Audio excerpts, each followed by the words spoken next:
Bismillahirrahmanirrahim. Assalamualaikum warahmatullahi wabarakatuh.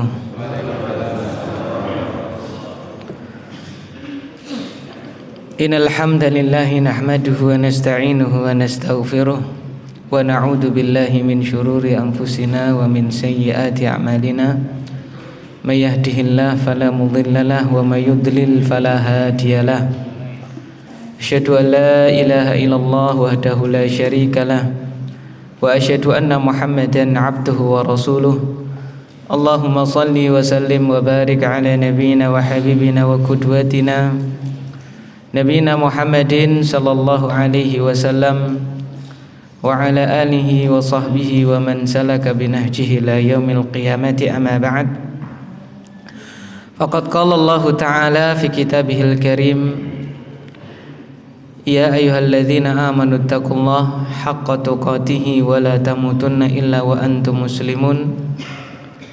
Wa qala nabiyyuna wa rasuluna Muhammadun sallallahu alaihi wasallam, wa majtama'a qaumun fi baitin min buyutillah yatluna kitaballah wa yatadarasuna fima bainahum illa nazalat alaihimus sakinah wa ghashiyatuhumur rahmah wa haffathumul malaikah wa dzakarahumullahu fi man indah.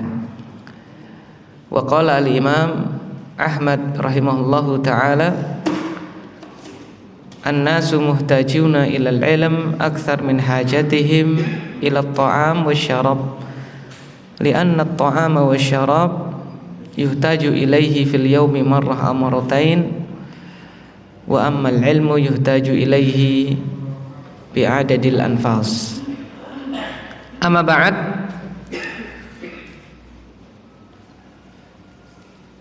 Bahasa Indonesia no bahasa Jawa nih Pak. Alon.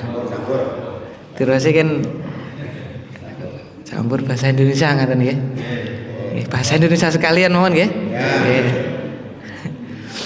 Ya, kepada yang kami hormati kaum muslimin wal muslimat, a'azani Allah wa iyyakum jami'an, bapak-bapak, ibu-ibu, mas-mas, Mbak Yu, adik-adik semuanya yang kami hormati, lebih-lebih dumateng yang kami hormati para alim ulama, para tokoh, semua takmir yang semoga dirahmati oleh Allah Subhanahu wa taala.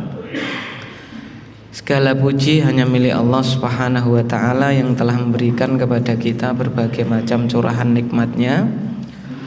Di antaranya pada kesempatan yang mulia ini, pagi hari ini, kita diberi kesempatan oleh Allah Subhanahu wa ta'ala untuk bermuwajahah, tafaqquh fiddin, belajar agama kita, agama Islam. Karena yang namanya belajar untuk mendapatkan ilmu agama itu tidak ada putusnya, finishnya, manakala kita dijemput oleh ajalnya oleh Allah Subhanahu wa ta'ala. Oleh karena itu saking pentingnya ilmu, sedikit Imam Ahmad memberikan wejangan kepada kita, wejangan yang sangat mengena. Tadi sudah kita bacakan wejangan beliau, di samping tentunya keterangan dari Al-Quran dan juga hadis-hadis yang sangat banyak. Beliau pernah berkata, an-nasu muhtajuna ilal ilm, manusia itu kebutuhannya kepada ilmu agama aktsar, lebih banyak, min hajatihim ila ta'am wasyarab, daripada kebutuhannya kepada makan dan minum. Kok bisa seperti itu? Li'anna at-ta'am wasyarab, karena makan dan minum yuhtaju ilaihi fil yaumi marrah aw marratain. Karena yang namanya makan dan minum itu dibutuhkan sehari itu paling-paling 1 atau 2 kali. Jadi 1 atau 2 kali. Ini pula menunjukkan zuhudnya dan qanaahnya para salafus saleh, para imam kita, diantaranya Imam Ahmad Ibn Hanbal. Beliau mengatakan makan minum itu paling-paling sehari sekali atau 2 kali. Kalau kita sudah 7 kali itu ngelak terus ya Pak ya. Ya, pagi sudah makan roti, nanti ada gorengan, habis itu goes atau badminton, habis itu nanti nyoto, ya kan ya? Atau bukan nyoto ya, apa tahu kupat atau apa gitu ya. Ya. Terus nanti ada apa ada temen bawa pisang misalnya gitu ya. Habis itu nanti di jalan tadi umiknya minta dibeliin rambutan, beli rambutan di situ ya, negosiasi dengan pedagang ngerasakne ya kan ya, ngerasakne entek telu gitu misalnya. Nah, habis itu sampai di rumah sudah makan Bi, apa jawabnya? Belum, karena belum masuk nasi itu. Masya Allah. Ini menunjukkan zuhudnya para ulama rahimahullahu ta'ala. Sehari kata Imam Ahmad paling-paling kalau makan sehari 1 atau 2 kali. Ya, itu untuk makan. Kemudian beliau melanjutkan wa ammal ilmu, adapun ilmu agama yuhtaju ilaihi, dibutuhkan sehari itu bi adadil anfas, sejumlah tarikan nafas, ya kan? Sejumlah tarikan nafas kita butuh kepada ilmunya Allah Subhanahu wa taala. Maka sungguh kita itu bersyukur kepada Allah, menjadi hamba yang beruntung manakala kita duduk bersama di majelis yang mulia ini untuk sama-sama menuntut ilmu agama, ya kan? Ya, disambi Pak ya. Silakan Pak, hangat-hangat ini Pak, enak Pak. Kinastal, bismillah. Insyaallah. Alhamdulillah. Kemudian kita lanjutkan pada kesempatan pagi hari ini, insyaallah sebagaimana biasanya kami akan membacakan satu hadis dan kita uraikan nanti insyaallah satu persatu faedah yang kita bisa ambil dari hadis tersebut. Namun sebelum kita masuk pada belajar bersama kita pagi hari ini, tentunya tidak lupa sholawat serta salam semoga tercurahkan, terhaturkan untuk teladan kita semua, baginda yang mulia Nabi besar Muhammad sallallahu alaihi wasallam. Allahumma shalli wa sallim wa barik ala nabiyina Muhammad.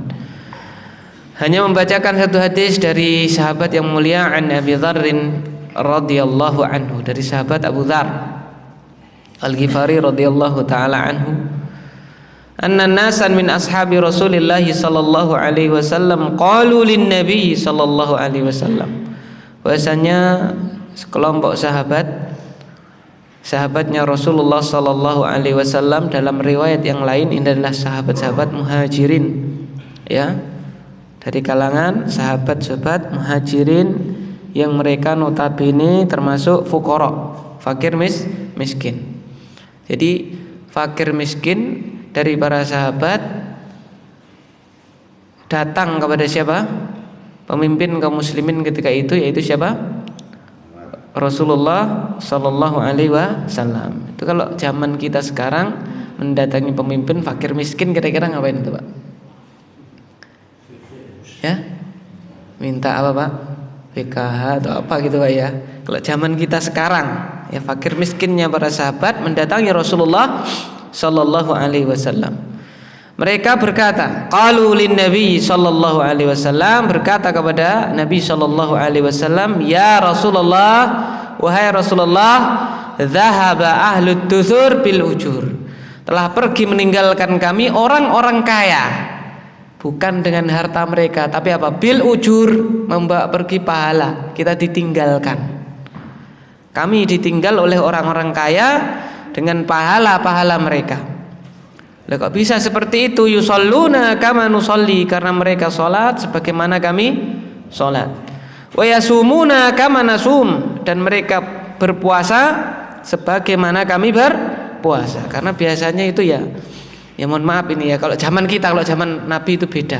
Apa itu? Ya yang sergep kemana Pak? Masjid, kemudian sergep poso, ya mergo renek sing dipangan rada kurang kan gitu. Biasanya orang-orang apa? Fakir miskin kan gitu kan. Tapi kenyataannya pada hadis ini nanti akan kita ambil pelajarannya. Orang kaya puasa seperti kami puasa. Mereka sholatnya juga seperti kami sholat. Sholatnya mempeng, puasanya nggih napa? Mempeng kan ngaten. Tapi ternyata wa yatasaddaquna bi fuduli amwalihim, tapi mereka terlebihkan dengan cara bersedekah dengan harta mereka.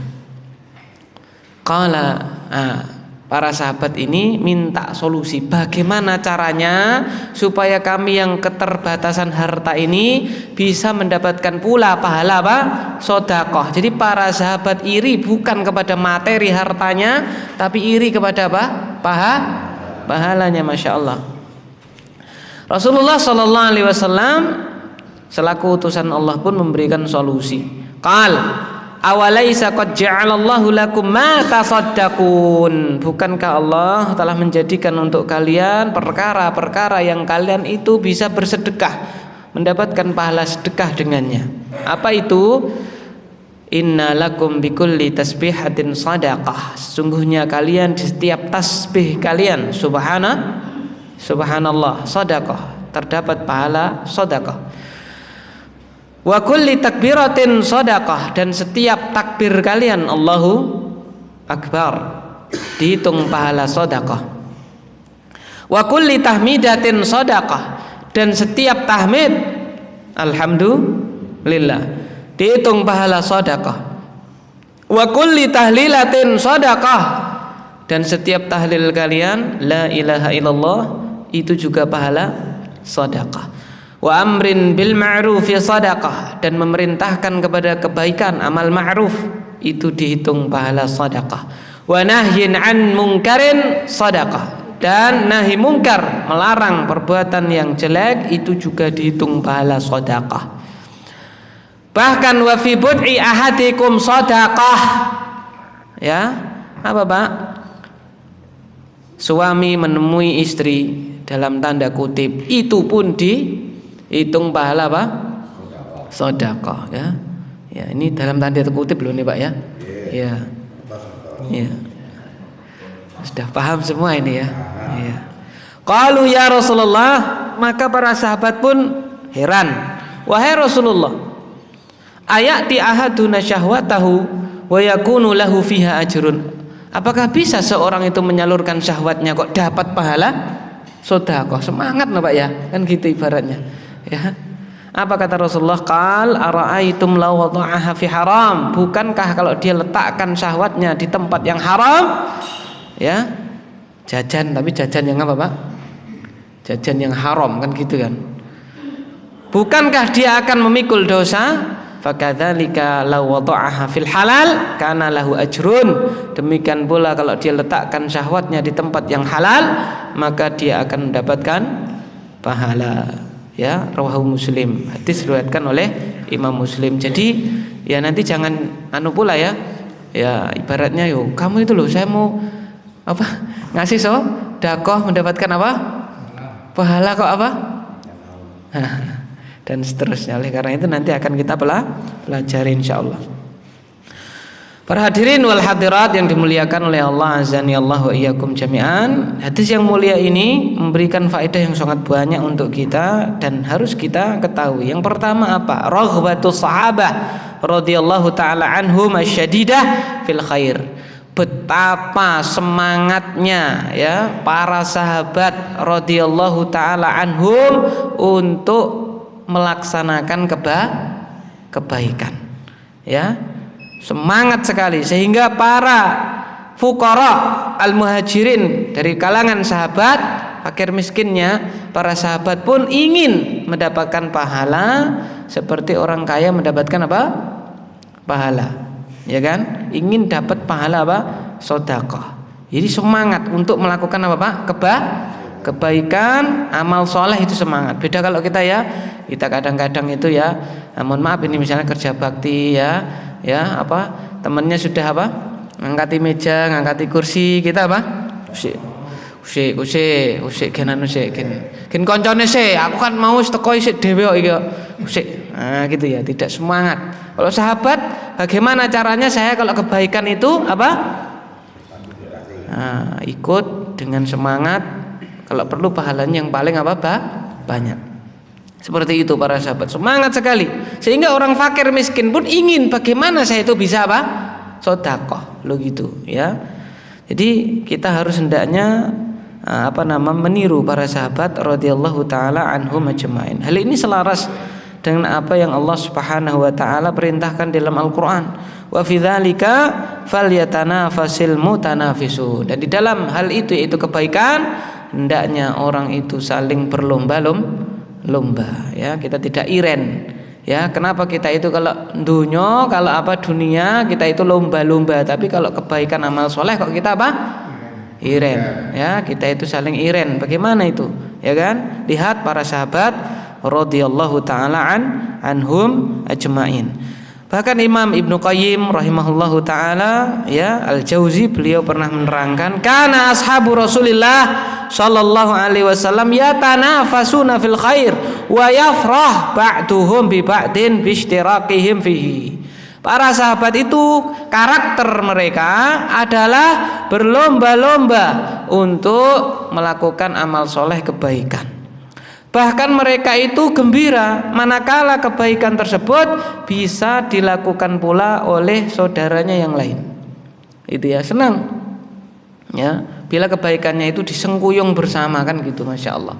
Ya, itu sifat para sahabat radhiyallahu taala anhum. Sehingga apa? Bal yahuddu ba'duhum ba'dha. Sehingga satu ya sebagian dari mereka akan memotivasi yang lainnya untuk melakukan apa? Kebaikan. Nah, gitu ya, terutama ya ini apa namanya? Tugas kita semua akan, tapi terutama para pemimpin ya yang diamani sebagai RT, RW, kadus ya, kepala desa dan seterusnya ya, memotivasi anggotanya ataupun warganya untuk senantiasa apa? Melakukan kebaikan.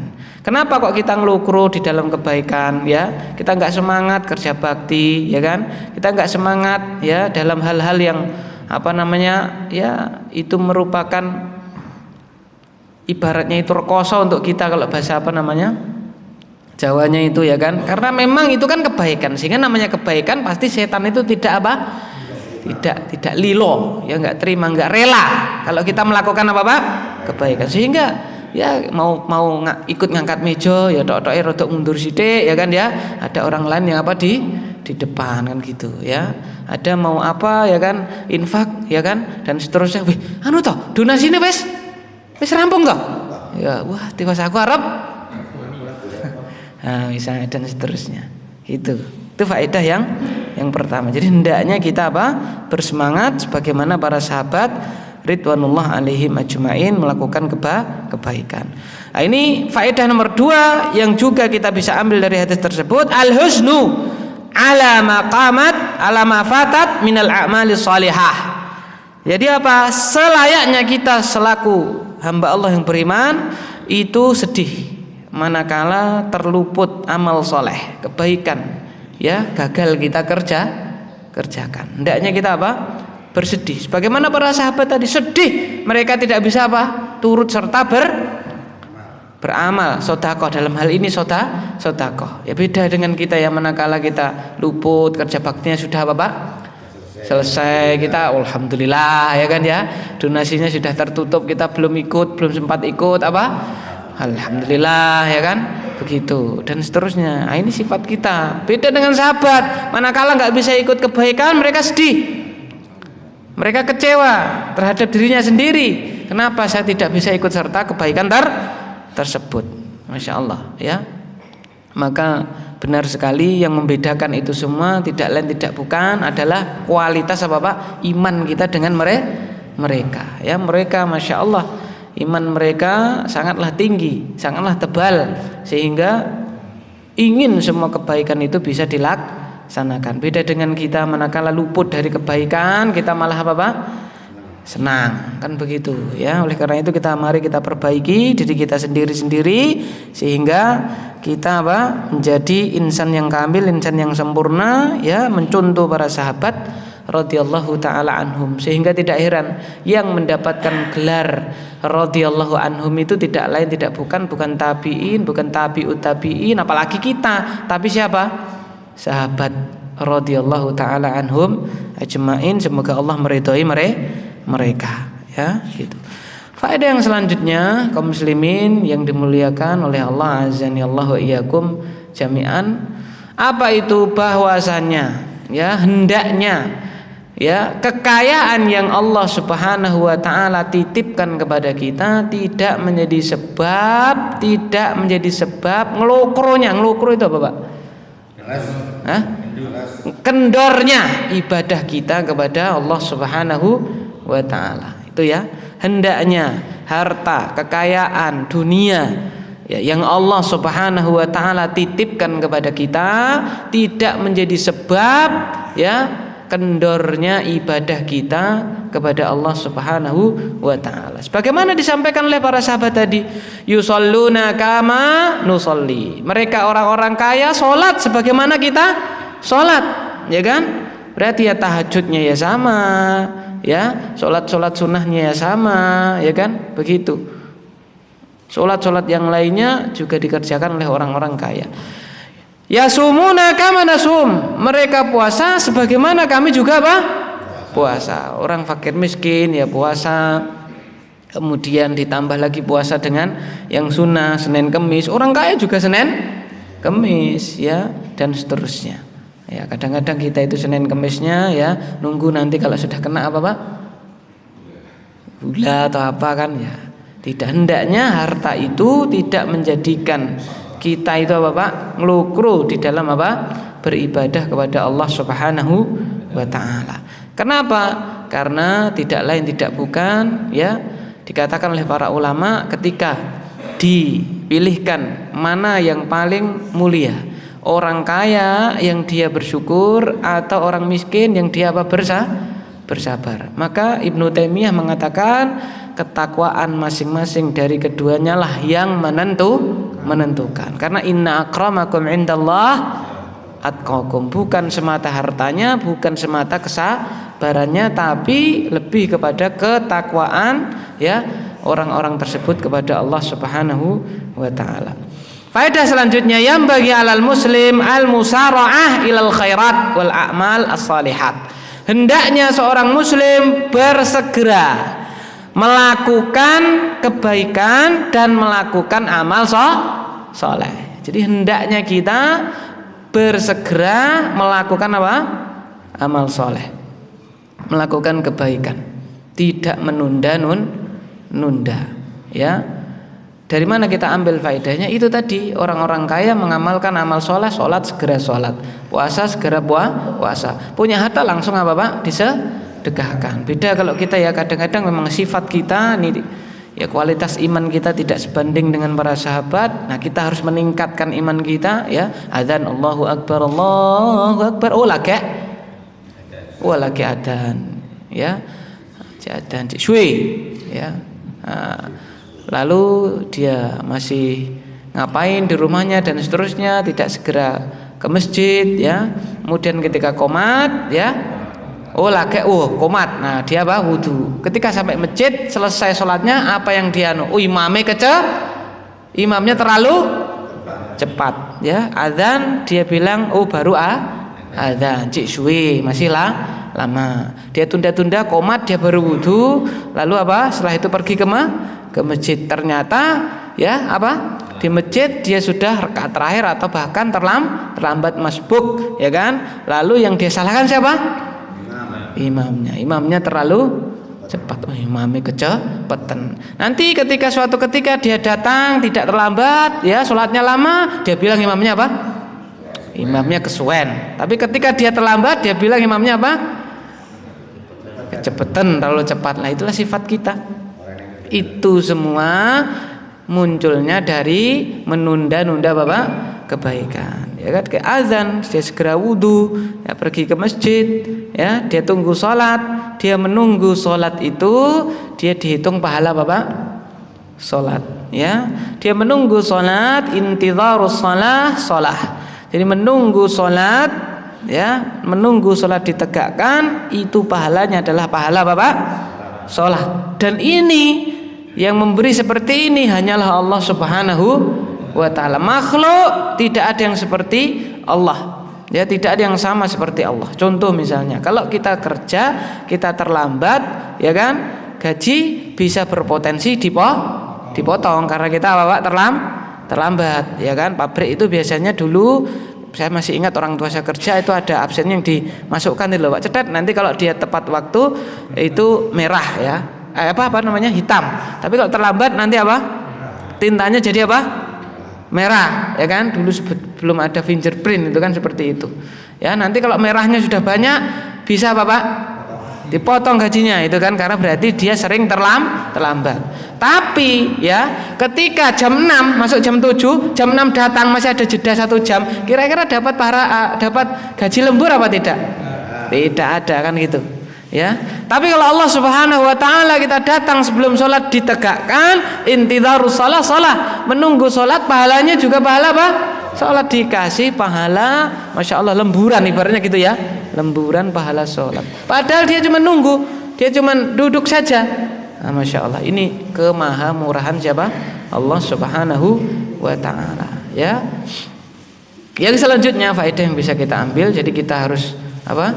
Bersegera melakukan kebaikan. Yang faedah selanjutnya kelima, apa itu? Al-hathu ala uluwil himmah, motivasi agar supaya kita itu punya tekad yang tinggi di dalam amal soleh. Kita punya tekad yang tinggi di dalam apa? Amal soleh. Itu harus kita tanamkan pada diri kita. Saya kayak gini, apa bisa saya umroh gitu ya misalnya? Apa mungkin saya itu bisa apa haji? Keadaan saya kayak gini ya, badan sudah kayak gini, umur sudah 40, umur sudah 50, apa mungkin saya kesana kan gitu? Tidak boleh. Kita harus apa Pak? Ulul himmah, harus optimis ya, tekadnya harus kuat untuk melakukan suatu apa? Ibadah. Termasuk ibadah yang lain, puasa yang akan datang ya, saya akan apa? Pokoknya saya bertekad, insya Allah saya 30 hari mau apa? Mau kemput, mau apa ibaratnya itu, mau puasa 30 hari. Seperti itu. Ya walaupun misalnya dia sakit dan seterusnya. Pengen punya apa? Tekad. Karena tekad yang kuat untuk melaksanakan suatu ibadah ya, kemudian Allah mentakdirkan ketika datang ibadah tersebut dia tidak bisa melaksanakannya, maka dia tetap akan mendapatkan pahala Bapak, pahala amal tersebut ya kan. Karena dalam hadis yang lain Allah Subhanahu wa taala mengatakan, Nabi Muhammad sallallahu alaihi wasallam bersabda, faman hamma bihasanatin falam ya'malha kataballahu indahu ajrun kamil atau kama qal. Bagaimana barang siapa yang meniatkan, bertekad bulat untuk melaksanakan suatu amal soleh, melaksanakan suatu kebaikan, kemudian tidak dia kerjakan, maka Allah Subhanahu wa taala akan memberikan kepadanya pahala penuh amal soleh tersebut walaupun dia tidak apa? Laksanakan. Nah, diterangkan oleh para ulama gagal dilaksanakan karena Allah Subhanahu wa taala menghendaki untuk dia tidak melaksanakannya. Contoh diberi sakit, contoh ketika amal solehnya datang dia itu sedang ada udzur-udzur yang menyebabkan dia itu tidak bisa apa? Melaksanakannya. Begitu. Jadi kita misalnya ya, kita malam hari mau tidur, kita tekad bulat. Pokoknya saya nanti kalau ngelilir saya mau sholat tahajud. Saya mau sholat tahajud. Nah itu, ya kan? Lelah kok apa kebablasan adzan subuh baru apa? Bangun, dihitung pahala apa? Tahajud oleh Allah Subhanahu wa taala. Jadi seorang muslim tidak boleh pesimis terhadap amal soleh. Ya harus dia apa? Optimis. Nanti saya umur 40 tahun pokoknya saya mau apa? Mau haji, saya pokoknya mau memberikan zakat walaupun sekarang saya masih diberi apa? Zakat misalnya seperti itu ya. Nah, dia harus optimis untuk apa? Beramal soleh. Yang selanjutnya faedah yang keenam, kaum muslimin yang dimuliakan oleh Allah azanillahu wa iyyakum, apa itu? Sa'atu fadlillah wa rahmatuhu haitsu ja'ala abwabal khair katsiratan. Luasnya karunia Allah dan luasnya rahmatnya Allah, yang mana Allah Subhanahu wa taala menjadikan pintu-pintu kebaikan itu sangatlah banyak. Jadi pintu sedekah tidak hanya melalui apa? Harta, akan tetapi ternyata setiap takbir, tahlil, tasbih, tahmid, amal ma'ruf nahi mungkar, bahkan seseorang menyalurkan syahwatnya kepada istrinya, itu dihitung pahala apa? Sedekah. Berarti Allah Subhanahu wa taala membukakan pintu kebaikan itu sangatlah apa? Banyak. Sehingga kalau ada orang, ya mohon maaf ya, ada orang yang ngomong, "Oh, rasa ngaji, kamu nggak usah ngaji, nanti kalau kamu ngaji apa-apa apa-apa apa-apa engko ra oleh. Sithik-sithik engko ra oleh," ya. Itu sebuah ibaratnya adalah gembosan. Dari siapa itu? Ya, dari syaitan. Harus kita tepis. Padahal Allah Subhanahu wa taala membukakan pintu kebaikan itu lebih banyak, ya, lebih banyak daripada apa yang Allah Subhanahu wa taala ujikan untuk kita. Berupa kita tidak boleh apa? Melakukan sesuatu karena itu diharamkan oleh Allah Subhanahu wa taala, ya. Oleh karena itu, ma'asyiral mukminin azani Allah wa iyyakum jami'an, sampai-sampai sebagian ulama mengatakan annal amal salih sadaqah, kullu ma'rufin sadaqah. Bahwasanya setiap kebaikan, setiap amal saleh itu dihitung pahala apa? Sedekah. Jadi setiap kebaikan yang kita kerjakan itu dihitung pahala apa? Sedekah. Kenapa tadi Rasulullah mengatakan wal amru bil ma'rufi sedekah, ya kan? Memerintahkan kebaikan itu sedekah. Berarti setiap kebaikan itu dihitung apa? Sedekah. Ya, kenapa? Setiap orang memerintahkan kebaikan dapat pahala sedekah. Berarti amal solehnya, kebaikan yang dikerjakan itu juga apa? Sedekah. Kenapa? Karena dalam hadis dikatakan adalu ala khairin kafailihi. Orang yang mengajak, memotivasi orang lain melakukan kebaikan seperti orang yang melakukannya, ya kan? Kita memerintahkan orang untuk berbuat baik lalu dilakukan. Kok kita dapat pahala sedekah? Berarti yang dikerjakan oleh si orang ini pahalanya juga pahala apa? Sedekah. Masya Allah. Jadi ada orang sholat itu dapat pahala sholat plus dapat pahala apa? Sedekah. Masya Allah. Ini betapa murahnya siapa? Allah Subhanahu wa taala. Setiap kebaikan dihitung pahala apa? Sedekah. Begitu ya. Ma'asyiral mukminin azani Allah wa iyyakum jami'an. Berarti kita tidak usah sedekah saja. Karena apa? Setiap amal kebajikan dihitung pahala apa? Sedekah. Apa kata ulama? Ya, wa hadzal hadis ini juga menunjukkan afdhalus shadaqat shadaqatun bil mal, ya kan? Tetapi kendati pun demikian, sedekah yang paling utama adalah dengan apa? Harta. Buktinya apa? Para sahabat iri dengan sahabat yang bisa sedekah dengan apa? Harta. Ini menunjukkan sedekah yang paling utama pada asalnya tetap dengan apa? Harta. Karena itu menunjukkan kita mengorbankan dunia kita untuk menggapai ridhonya siapa? Allah Subhanahu wa taala, ya, gitu. Kemudian faedah yang terakhir yang bisa kita pelajari dari hadis yang mulia ini, kaum muslimin yang dimuliakan oleh Allah, azani Allah wa iyyakum jami'an, apa itu? Tahrimuz zina. Ya, diharamkannya apa? Zina. Ya, dari mana kita ambil faedah ini bahwasanya zina itu haram? Tadi Rasulullah mengatakan ketika para sahabat itu bertanya, apa yang mungkin orang itu menyalurkan syahwatnya kok dapat pahala? Rasulullah menyampaikan bagaimana seandainya dia letakkan syahwatnya di tempat yang haram. Berarti apa ini, Pak? Perzinaan. Bukankah dia akan memikul dosa? Berarti zina itu haram. Sehingga di dalam syariat kita hal-hal yang itu mendekati perzinaan pasti akan diharamkan oleh Allah Subhanahu wa taala. Allah Subhanahu wa taala mengatakan wala taqrabuz zina. Jangan kalian dekati apa? Perzinaan, ya.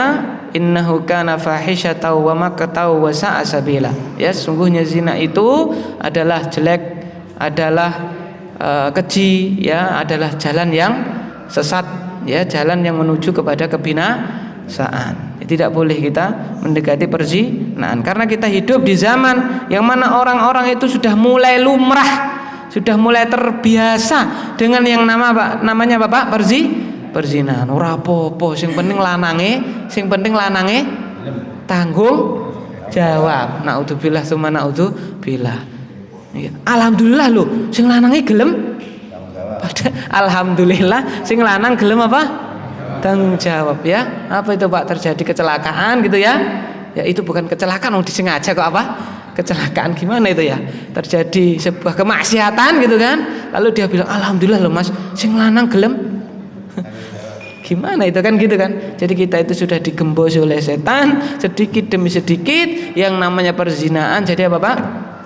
Menjadi hal yang biasa, naudzubillah. Sehingga kita tanamkan pada diri kita, keluarga kita dan masyarakat, zina itu adalah perbuatan yang tercela, dosa besar ya, dan akan mendapatkan dimintai pertanggungjawaban yang sangat-sangat siksanya itu adalah pedih di akhirat. Oleh karena itu kita harus membentengi ya diri kita, kemudian keluarga kita dan masyarakat kita.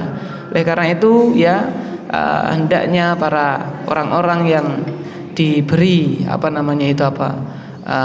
amanah untuk menjadi pemimpin di lingkungan sekitar, jadi RT, RW dan seterusnya, bikin ya kan peraturan-peraturan, orang yang datang 24 jam itu harus wajib lapor ya. Kemudian kalau dia itu kok di situ lama ya kan, wanita sama laki-laki, yaitu hendaknya segera ditindak, ditanyai dan seterusnya, ini statusnya siapa dan seterusnya ya kan, karena kita tidak ingin di lingkungan kita terjadi yang namanya merebak perzinaan ya kan, naudzubillah tsumma naudzubillah. Karena ketika sebuah area daerah itu sudah merebak yang namanya perzinaan, kemungkaran dan seterusnya, kata Utsman bin Affan ya, itu akan menjadi celah kebinasaan di daerah tersebut ya, di daerah tersebut ya. Nanti kalau sudah ada perzinaan, lama-lama khamr akan masuk. Kalau khamr sudah masuk, itu namanya ummul khaba'ith. Kata Utsman, khamr itu adalah ummul khaba'ith, induk dari segala kejelekan. Karena biasanya perzinaan itu awalnya ya masih normal pikirannya, itu moh. Dikasih apa dulu Pak? Jamu. Kasih apa Pak? Jamu, yaitu khamr. Lama-lama pikiran sudah sudah kacau, sudah rusak, sehingga akan terjadi yang namanya perzinaan. Kan biasanya banyak ya kasus ya perzinaan yang perempuannya dikasih apa dulu Pak? Minum dulu, dicekoi dulu kan gitu kan. Nah, sehingga dia sudah teler dan seterusnya, lalu terjadi perzinaan. Kita berdoa kepada Allah Subhanahu wa taala semoga kita dijauhkan dari yang namanya perzinaan, keluarga kita juga dijauhkan dari perzinaan, lingkungan kita juga dijauhkan dari yang namanya perzinaan. Allahumma amin. Mungkin hanya itu yang bisa kita pelajari pada kesempatan yang mulia ini. Semua yang benar datangnya dari Allah Subhanahu wa taala. Adapun yang salah itu murni dari diri kami pribadi. Kami mohon maaf yang sebesar-besarnya. Wallahu taala a'lam bishawab. Subhanakallahumma bihamdika asyhadu an la ilaha illa anta astaghfiruka wa atubu ilaik. Wa sallallahu ala sayyidina Muhammadin. Assalamualaikum warahmatullahi wabarakatuh.